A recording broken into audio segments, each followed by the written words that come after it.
എന്നാൽ Hema committee report പുറത്തു വന്നതിന് ശേഷം വലിയ വാർത്തയായി മാറിയത് താരങ്ങൾക്കും സംവിധായകർക്കുമൊക്കെ എതിരെ വന്നിട്ടുള്ള സ്ത്രീകളുടെ ഉൾപ്പെടെ അല്ലെങ്കിൽ സിനിമാ മേഖലയിലെ വനിതകളുടെ ഉൾപ്പെടെയുള്ള പ്രതികരണമായിരുന്നു. അങ്ങനെ നടൻ മുകേഷ്, ജയസൂര്യ ഉൾപ്പെടെ 7 പേർക്കെതിരെ ലൈംഗിക പീഡന പരാതി ഇപ്പോൾ നിലനിൽക്കുന്നുണ്ട്.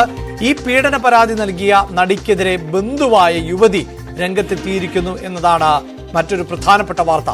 സിനിമയിൽ അഭിനയിപ്പിക്കാമെന്ന് വാഗ്ദാനം നൽകി 2014 ചെന്നൈയിൽ വെച്ച് ഒരു സംഘത്തിന് മുന്നിൽ കാഴ്ചവെക്കാൻ ശ്രമിച്ചു എന്നാണ് ഇപ്പോൾ ഉയർന്നിട്ടുള്ള ആരോപണം. എതിർത്തപ്പോഴാണ് തിരികെ വീട്ടിലേക്ക് കൊണ്ടുപോയത് എന്നും പ്രായപൂർത്തിയാകാത്തതിനാലാണ് അന്ന് പരാതി നൽകിയത് എന്നും യുവതി പറയുന്നുണ്ട്. നിലവിൽ DGPക്കും മുഖ്യമന്ത്രിക്കും യുവതി പരാതി നൽകിയിട്ടുമുണ്ട്. 2014 ഞാൻ 10th കഴിഞ്ഞ് വെക്കേഷൻ സമയത്ത് എനിക്ക് വളരെ മോശമായ ഒരു എക്സ്പീരിയൻസ് അവരുടെ ഭാഗത്തുനിന്ന് ഉണ്ടായി. ഒരു സെക്ഷൽ അബ്യൂസ് അവരുടെ ഭാഗത്തുനിന്ന് ഉണ്ടായി. സോ അതിനെതിരെ ഒരു പെറ്റീഷനാണ് ഞാൻ ഇപ്പം ഫയൽ ചെയ്തേക്കുന്നത്. മോശം അനുഭവം എന്ന് പറഞ്ഞ വെക്കേഷൻ സമയത്ത് അവരെന്നെ വിളിച്ച് ചെന്നൈയിലേക്ക് വിളിക്കുന്നുണ്ടായിരുന്നു. ആ സമയത്ത് പുള്ളിക്കാരി ഒരു ഫിലിമില് വർക്ക് ചെയ്ത ഫിലിമായിട്ട് ഏകദേശം ഒരു 5-6 മലയാളം സിനിമയിലും അഭിനയിച്ചിരിക്കുന്ന സമയമായിരുന്നു. അപ്പൊ ആ ടൈമിൽ എന്നെ വിളിച്ചു, ചെന്നൈയിലേക്ക് നമുക്ക് സിനിമയിൽ അഭിനയിക്കാൻ നോക്കാം, നമുക്ക് ഒരു ഓഡീഷനൊക്കെ പോയി നോക്കാം, എന്തായാലും വെക്കേഷൻ അല്ലേ എന്ന് പറഞ്ഞ് എന്നെ ചെന്നൈയിലേക്ക് വിളിച്ചു. അപ്പൊ ഞാൻ ഇവിടുന്ന് ബസ് ചെന്നൈയിൽ ചെന്ന് കഴിഞ്ഞിട്ട് ഫസ്റ്റ് ഡേ വളരെ നോർമൽ ആയിട്ട് പോയി. സെക്കൻഡ് ഡേ എന്നോട് ഒരുങ്ങി നമുക്ക് ഓഡിഷന് പോകാന്നും പറഞ്ഞ് എന്നെ വീട്ടിൽ നിന്ന് ഒരുക്കി ഇറക്കി. അവിടുന്ന് പുള്ളിക്കാരി എന്നെ ഡ്രൈവ് ചെയ്ത് പോയി. ഞങ്ങൾ 2 പേരും മാത്രമേ ഉണ്ടായിരുന്നുള്ളൂ. ഡ്രൈവ് ചെയ്ത് ഒരു സ്ഥലത്തോട്ട് പോയി. അത് ഹോട്ടലാണ്. അപ്പൊ എനിക്കറിയില്ല ഓഡിഷനൊക്കെ എവിടെയാണ് നടക്കുന്നത്, നമുക്ക് അതിനെ കുറിച്ച് വ്യക്തതയൊന്നുമില്ല. ഒന്നാമത് നമ്മുടെ ഏജ് അതാണ്, 2 സോഷ്യൽ മീഡിയ പ്ലാറ്റ്ഫോംസ് ഒന്നും ഇത്രയും നമ്മൾക്ക് ഇപ്പം ആക്സസ് ആവുന്ന രീതിയിൽ അത്ര ആക്സസ് ആയിട്ടുള്ള ഒരു കാലഘട്ടമല്ല. അപ്പൊ പോയതൊരു ഹോട്ടലിലേക്കാണ്. അപ്പൊ റൂമിൽ ചെന്നപ്പോ അവിടെ ഒരു 5-6 ആൾക്കാരുണ്ട്. ഈ പുള്ളിക്കാരി ഞാനുമാണ് ഉണ്ടായിരുന്നത്. അപ്പൊ ഞാൻ ചെന്നപ്പോ തന്നെ ഒരാൾ വന്ന് ഷേക്ക് ഹാൻഡ് വന്നു. മറ്റേ ആള് വന്നിട്ട് ഷേക്ക് ഹാൻഡ് തന്നിട്ട് അയാൾ ചെയ്തതെന്ന് പറഞ്ഞാൽ എന്റെ മുടിയിലും മുഖത്തും തോളിലൊക്കെ പിടിക്കാൻ ശ്രമിക്കും. ആ രീതിയിൽ എന്നോട് ബിഹേവ് ചെയ്തു. അപ്പൊ എനിക്ക് വളരെ ഇറിറ്റേറ്റിംഗ്, വളരെ മോശമായിട്ടുള്ള രീതിയിൽ ഫീൽ ചെയ്തു. കാരണം ഒരു പരിചയമില്ലാത്ത ഒരാൾ വന്ന് എന്റെ മുഖത്തും കവിളിലും മുടിലൊന്നും പിടിക്കേണ്ട ഒരു ആവശ്യമില്ല. അപ്പൊ എനിക്ക് തിരിച്ചു പോകണമെന്ന് പറഞ്ഞ് ഇവരുടെ അടുത്ത് ബഹളം വെച്ചു. അപ്പൊ ഇവർ പറഞ്ഞു, ആദ്യം ഇവർ പറഞ്ഞു കുഴപ്പമില്ല നിൽക്കുന്നുള്ള രീതി പറഞ്ഞു. പക്ഷെ അത് കഴിഞ്ഞ് ഞാൻ വീണ്ടും ഷൗട്ട് ചെയ്തപ്പോൾ, ഞാൻ ഒച്ച വെച്ചപ്പോഴത്തേക്ക് ഇവർ എന്റെ അടുത്ത് ഭയങ്കര ഷൗട്ട് ചെയ്തു. എന്നെ പേടിപ്പിച്ചവിടെ നിൽക്ക്, ഞാനല്ല എന്റെ കൂടെ ഉള്ളത്, നീ ഇങ്ങോട്ടാ പോകുന്നുള്ള രീതിയിൽ എന്നെ ഭയങ്കരമായിട്ട് ഷൗട്ട് ചെയ്ത് എന്നെ അവിടെ നിർത്താൻ നോക്കി. അപ്പൊ ഇവരെ അവിടെ പറയുന്നുണ്ട് ഞാൻ ഓക്കെ ആണ്, ലൈക്ക് തമിഴിലാണ് ഓക്കെ ആണ് എന്നുള്ള രീതിയിൽ അവരവിടെ പറയുന്നുണ്ട്. അപ്പൊ ഇവരെന്നെ അവിടെ തന്നെ, എനിക്ക് തോന്നുന്നു അവര് മേ ബി നേരത്തെ കാശ് മേടിച്ചിട്ട് എന്താണെന്ന് അവരുടെ ഏർപ്പാടെന്ന് എനിക്കറിയില്ല. പക്ഷെ എന്നെ അവിടെ തന്നെ സസ്റ്റെയിൻ ചെയ്യാനായിട്ട് അവർ നോക്കി.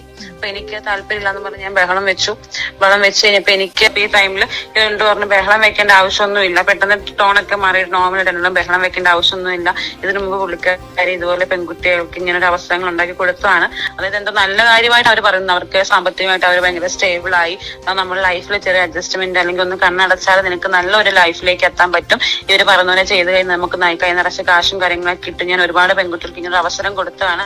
ഇപ്പൊ ദുബായിൽ അത് മാത്രമല്ല, ദുബായിലൊക്കെ ഈ 3 മാസത്തെ വിസിറ്റിങ്ങിനൊക്കെ ഇവർ പെൺകുട്ടികളെ കയറ്റി വിട്ടിട്ടുണ്ടെന്ന രീതിയിലൊക്കെ ഇവരോട് പറഞ്ഞു. പക്ഷെ എനിക്ക് ആ ഒരു ലൈഫ് എനിക്ക് താല്പര്യമില്ല. അപ്പൊ ഞാൻ എന്നെ വീട്ടിൽ തിരിച്ചുകൊണ്ടാക്കണം എന്ന് പറഞ്ഞ് അവരുടെ അടുത്ത് കിടന്ന് കരഞ്ഞു. അവസാനം അവർ ബഹളം വെച്ചാണ് എന്നെ ഇവർ തന്നെ എന്നെ വീട്ടിൽ കൊണ്ടാക്കിയത്. പക്ഷെ വളരെ നല്ല രീതിയിൽ എന്നെ ഭയങ്കരമായിട്ട് മോശമായിട്ടുള്ള വാക്കുകളായിട്ട് പറയുകയും ഭയങ്കരമായിട്ട് പേടിപ്പിക്കുകയൊക്കെ ചെയ്തിട്ടാണ് ഇവരെന്നെ തിരിച്ചുകൊണ്ടാക്കിയത്. അന്ന് ഞാൻ അവിടെ വെച്ച് പറഞ്ഞില്ല. കാരണം ഞാൻ പറഞ്ഞു, ഞാനും എന്റെ അമ്മയും ഞങ്ങൾ ആദ്യമായിട്ടാണ് ചെന്നൈയിൽ പോകുന്നത്. അപ്പം എനിക്ക് എവിടെ എങ്ങോട്ട് വരണം തിരിച്ചു വരണം എന്ന് അറിയില്ല. അപ്പൊ അവിടെ വെച്ചൊന്നും പറഞ്ഞില്ല. കാരണം ഈ പുള്ളിക്കാരി ഇങ്ങനെ എന്നെ, സ്വന്തം മകളുടെ പ്രായമുള്ള എന്നെ ഇങ്ങനെ വിൽക്കാൻ ശ്രമിച്ചിട്ടുണ്ടെങ്കിൽ ഇവർ ഏതൊരക്കാരിയാ നമുക്കൊന്ന് മനസ്സിലായിട്ട് അന്ന് എനിക്ക് മനസ്സിലായി. കാരണം നമുക്ക് എതിർത്ത് നിന്ന് വീട്ടിൽ അവിടെ ഒരു പ്രശ്നം ഉണ്ടെങ്കിൽ തിരിച്ചു വരാൻ പേടിയായിരുന്നു. അതുകൊണ്ട് അവിടെ വെച്ച് പറഞ്ഞില്ല. തിരിച്ച് ബസ്സിൽ വരുന്ന വഴിക്ക് അമ്മയോടെയും കാര്യങ്ങളൊക്കെ പറഞ്ഞു. ഇവിടെ വന്നതിന് ശേഷം അമ്മവരെ വിളിച്ച് ഒരുപാട് വഴക്കുറയൊക്കെ ചെയ്തായിരുന്നു. കാരണം അവർ തന്നെ എന്നോട് ഓപ്പൺ ആയിട്ട് പറഞ്ഞു അവരിങ്ങനെയൊക്കെ ചെയ്തിട്ടുണ്ടെന്ന്. പിന്നെ അത് മാത്രമല്ല, ഇവർക്ക് ഡാൻസ് ട്രൂപ്പ് ഇവർ പറഞ്ഞതിന് ഇതാക്കാണ്ട് ഇവർക്ക് അതിന് ഡാൻസ് ക്ലാസ്സിന്റെ അതുപോലെ ട്രാവൽ ഏജൻസി അങ്ങനെ എന്തൊക്കെ സംഭവങ്ങൾ പുള്ളിക്കാരിക്കുണ്ട്. അപ്പൊ അത് വെച്ച് നോക്കുമ്പോഴത്തേക്കും ഇവരെന്നോട് ഓപ്പൺ ആയിട്ട് നോർമലായിട്ട് പറഞ്ഞായിരിക്കുമല്ലോ ഇവരിങ്ങനെ ചെയ്തിട്ടുണ്ടെന്നുള്ളത്. പിന്നീട് ഒരു 1.5 വർഷങ്ങൾക്ക് ശേഷം സമയത്തൊന്നും കോൺടാക്ട് ഒന്നുമില്ല. 1.5 വർഷത്തിന് ശേഷം 2016 വീണ്ടും കോൺടാക്ട് ചെയ്തിട്ടുണ്ടായിരുന്നു. അവർക്ക് ചെന്നൈയിൽ നിൽക്കാൻ പറ്റില്ല, നമുക്ക് പെട്ടെന്ന് നാട്ടിൽ തിരിച്ചു വരണം, അപ്പൊ ഒരു ദിവസത്തേക്കൊന്ന് നിർത്താൻ സ്ഥലം തരാമോ, ഞാൻ ചെയ്തതെല്ലാം അറിവില്ല വേണ്ടെന്നൊക്കെ പറഞ്ഞ് വിളിക്കുകയൊക്കെ ചെയ്തു. പക്ഷെ നമ്മളെ സമ്മതിച്ചില്ല. പക്ഷെ അന്ന് രാത്രി ഒരു 1 മണി ആയതുകൊണ്ട് വീട്ടിൽ കയറി വന്നു. എന്നിട്ട് രാവിലെ 6 മണിയല്ല 7 മണിയൊക്കെ ആയപ്പോഴത്തേക്ക് തിരിച്ചു പോവുകയും ചെയ്തു.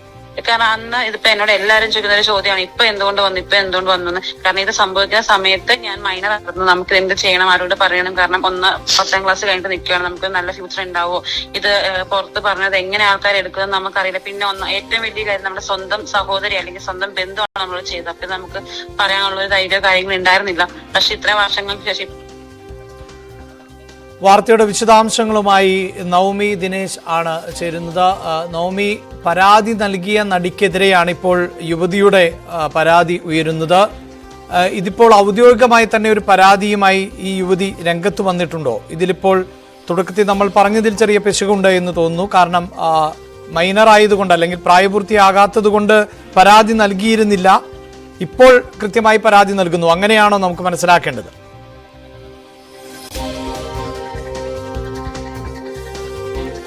അങ്ങനെ തന്നെയാണ് അഭിലാഷ്. തുടക്ക സമയത്ത്, അതായത് 10ാം ക്ലാസ് കഴിഞ്ഞ സമയത്താണ് ഈ നടി ഈ പെൺകുട്ടിയെ, ബന്ധുകൂടിയായ ഈ പെൺകുട്ടിയെ ചെന്നൈയിലേക്ക് കൊണ്ടുപോകുന്നത്. ആ പോകുന്ന സമയത്ത് ഈ പെൺകുട്ടിയുടെ അമ്മയും ഒപ്പം ഉണ്ടായിരുന്നു. അതിനുശേഷം ഈ നടിയുടെ വീട്ടിൽ താമസിപ്പിച്ചു. അതിനുശേഷമാണ് ഓഡിഷൻ ഉണ്ട്, ഒരു സിനിമയിൽ അഭിനയിപ്പിക്കാമെന്ന് വാഗ്ദാനം നൽകി. ഒരു ഓഡിഷന് വേണ്ടിയിട്ട് ഒരു ഹോട്ടലിലേക്ക് പോകണമെന്ന് പറഞ്ഞു. അവിടെ എത്തിയപ്പോൾ ഹോട്ടലിൽ ഒരു ഓഡിഷൻ നടക്കുന്നതായിട്ടുള്ളൊരു അന്തരീക്ഷമായിരുന്നില്ല. പിന്നീട് 2 or 3 ആളുകൾ, അത് കുറച്ച് പ്രായമുള്ള ആളുകളാണ്, അവർ തന്നെ സമീപിക്കുകയും തന്റെ ദേഹത്ത് അനുവാദമില്ലാതെ തൊടുകയും ചെയ്തു. ഇതിലൊരു പന്തികേട് തോന്നുകയും പിന്നീട് ഈ നടിയോട് പറയുകയും ചെയ്തു, തനിക്ക് വീട്ടിൽ പോകണം, സിനിമയിൽ അഭിനയിക്കേണ്ട എന്ന് പറയുന്ന സാഹചര്യം ഉണ്ടായി. പക്ഷേ അവിടെ വെച്ച് ഈ നടി ഒരുപാട് ശകാരിച്ചു എന്നുകൂടി ഈ പെൺകുട്ടി പറയുന്നുണ്ട്. താൻ ഒരുപാട് പേടിച്ചിരുന്നു.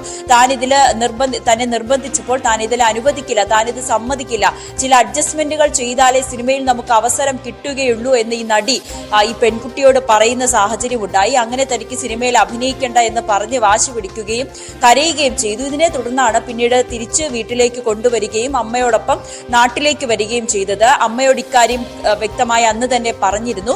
അമ്മ പിന്നീട് ഈ നടിയെ വിളിച്ച് ഒരുപാട് വഴക്ക് പറയുകയും ചെയ്തു. അന്ന് താൻ 10ാം ക്ലാസ്സിലാണ്, 10ാം ക്ലാസ് കഴിഞ്ഞതേ ഉള്ളൂ, പ്രായപൂർത്തി ആയിട്ടില്ല, പരാതിയുമായി മുന്നോട്ട് പോയാൽ തന്റെ ഭാവിയെ ബാധിക്കുമോ എന്നൊക്കെ തനിക്ക് പേടിയുണ്ടായിരുന്നു. ഇന്ന് തനിക്ക് 26 വയസ്സായി, ഇനിയിപ്പോൾ തനിക്ക് ആരെയും പേടിക്കേണ്ടതില്ല. ഈ മാധ്യമങ്ങളുടെ മുന്നിൽ വന്ന് ഈ പരാതിക്കാരി ഈ സിനിമയിലെ ചില താരങ്ങൾക്കെതിരെ, അതായത് 7ഓളം താരങ്ങൾക്കെതിരെ പരാതി ഉന്നയിക്കുന്ന സാഹചര്യം താൻ കണ്ടിരുന്നു.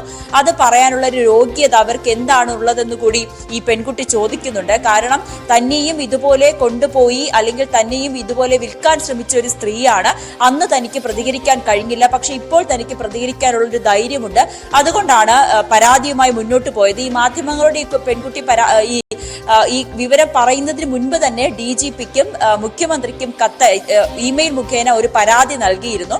അതോടൊപ്പം തന്നെ തമിഴ്നാട് പോലീസിനും ഒരു പരാതി നൽകിയിട്ടുണ്ട്. എന്തായാലും DGP ഈ പരാതി പ്രത്യേക അന്വേഷണ സംഘത്തിനാണ് കൈമാറിയിരിക്കുന്നത്. കാരണം സിനിമാ മേഖലയിലെ തന്നെ ഒരു നടി ആയതിനാൽ അതുകൊണ്ട് തന്നെയാണ് ഈ പ്രത്യേക അന്വേഷണ സംഘം തന്നെയായിരിക്കും ഈ നടിക്കെതിരെ ഈ പെൺകുട്ടി നൽകിയ പരാതി അന്വേഷിക്കുക. എന്തായാലും വളരെ ഗുരുതരമായിട്ടുള്ള ആരോപണങ്ങളാണ്, പരാതികളാണ് ഈ പെൺകുട്ടി ഇതിൽ പറയുന്നത്.